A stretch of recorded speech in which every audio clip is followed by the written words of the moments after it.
നമ്മളിൽ പലരും കഴിഞ്ഞ കാര്യത്തെക്കുറിച്ച് ആലോചിച്ചിട്ട് വിഷമിച്ചിരിക്കുന്നവരാണ് അല്ലേ. അതുകൊണ്ട് വലിയ ഉപയോഗമൊന്നും ഇല്ല എന്നറിയാം. പക്ഷെ എന്നാലും ചിലപ്പോൾ നമ്മൾ കൺട്രോൾ ചെയ്താൽ പോലും നമുക്ക് അത് ചിലതൊക്കെ പെട്ടെന്ന് നമുക്ക് മറക്കാനൊന്നും പറ്റില്ല. പക്ഷെ അതുകൊണ്ട് പ്രയോജനവും ഇല്ല അല്ലേ. നമ്മൾ ഇന്ന് ജീവിക്കുന്ന ഈ ഒരു നിമിഷം കൂടെ നമ്മൾ നശിപ്പിക്കുക ചെയ്യണേ, ഒരുപാട് ചിന്തിച്ച് നമ്മൾ വിഷമിച്ചിരിക്കുന്ന സമയത്ത് അല്ലേ. അപ്പൊ അങ്ങനെയുള്ള സന്ദർഭങ്ങളിൽ നമ്മൾ അങ്ങോട്ട് പറഞ്ഞിട്ടുണ്ടാവും, നമ്മൾ ഇങ്ങോട്ട് കേട്ടിട്ടുണ്ടാവും. അതായത് കഴിഞ്ഞത് കഴിഞ്ഞു, സംഭവിച്ചത് സംഭവിച്ചു. നമ്മൾ അതേപ്പറ്റി ചിന്തിച്ചിട്ട് കരഞ്ഞിട്ട് പ്രയോജനമില്ല, കാരണം അത് കഴിഞ്ഞു എന്ന് നമ്മൾ പറയാറുണ്ട് അല്ലേ. ഇപ്പൊ വളരെ നമ്മൾ എപ്പോഴും യൂസ് ചെയ്യുന്ന ഒരു കാര്യം, അത് പറയാൻ വേണ്ടി നമ്മൾ എപ്പോഴും എങ്ങനെയാ പറയുക, പാസ്റ്റ് ഇസ് പാസ്റ്റ് എന്ന് പറയാറുണ്ട്. കഴിഞ്ഞത് കഴിഞ്ഞു, പാസ്റ്റ് ഇസ് പാസ്റ്റ് എന്ന് പറയാറുണ്ട്.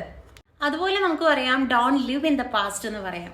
Don't live in the past, അതായത് പാസ്റ്റിൽ ജീവിക്കല്ലേ, പാസ്റ്റിൽ ജീവിക്കേണ്ട, അത് കഴിഞ്ഞു അല്ലേ, പാസ്റ്റ് കഴിഞ്ഞു. ഓക്കെ. അതുപോലെ നമുക്ക് പറയാം you can change the past, so move on എന്ന് പറയാം അല്ലെ. ഒരു പോസിറ്റീവായിട്ട് നമുക്ക് പറയാം we can change the past, so move on എന്ന് പറയാം. എന്തിനാ അറിയോ ഞാനിപ്പോൾ ഇതൊക്കെ പറഞ്ഞു തന്നെ, നമ്മൾ അങ്ങനെയുള്ള ആളുകളെ കാണുമ്പോൾ നമ്മൾ പറയണം കേട്ടോ. ചിലപ്പോൾ നമ്മളും അങ്ങനെയുള്ള ആളുകളായിരിക്കും. ഓക്കെ. അപ്പൊ നമുക്ക് സ്വയം പറയാം അല്ലെ, കഴിഞ്ഞത് കഴിഞ്ഞു, ഇനി ഇങ്ങനെ അതേപ്പറ്റി ചിന്തിച്ചിരിക്കുകയല്ലേ, മൂവ് ഓൺ ചെയ്യൂ, മുന്നോട്ട് പോ എന്ന് നമുക്ക് പറയാം. ഓക്കെ. അപ്പം എല്ലാവരും അങ്ങനെയായിരിക്കുക. ഓക്കെ. നമ്മൾ കഴിഞ്ഞത് കഴിഞ്ഞു, വെറുതെ നമ്മൾ അതേക്കുറിച്ച് ആലോചിച്ചിട്ട് ഒരു പ്രയോജനവും ഇല്ല. അപ്പൊ അങ്ങനെയുള്ള ആളുകളെ കാണുമ്പോൾ നമ്മൾ ആത്മാർത്ഥമായിട്ട് ഇതൊക്കെ ഒന്ന് പറഞ്ഞോളൂ കേട്ടോ. അങ്ങനെ പറയുമ്പോൾ അവർക്ക് ഇച്ചിരിയെങ്കിലും ഒരു ആശ്വാസമൊക്കെ കിട്ടും.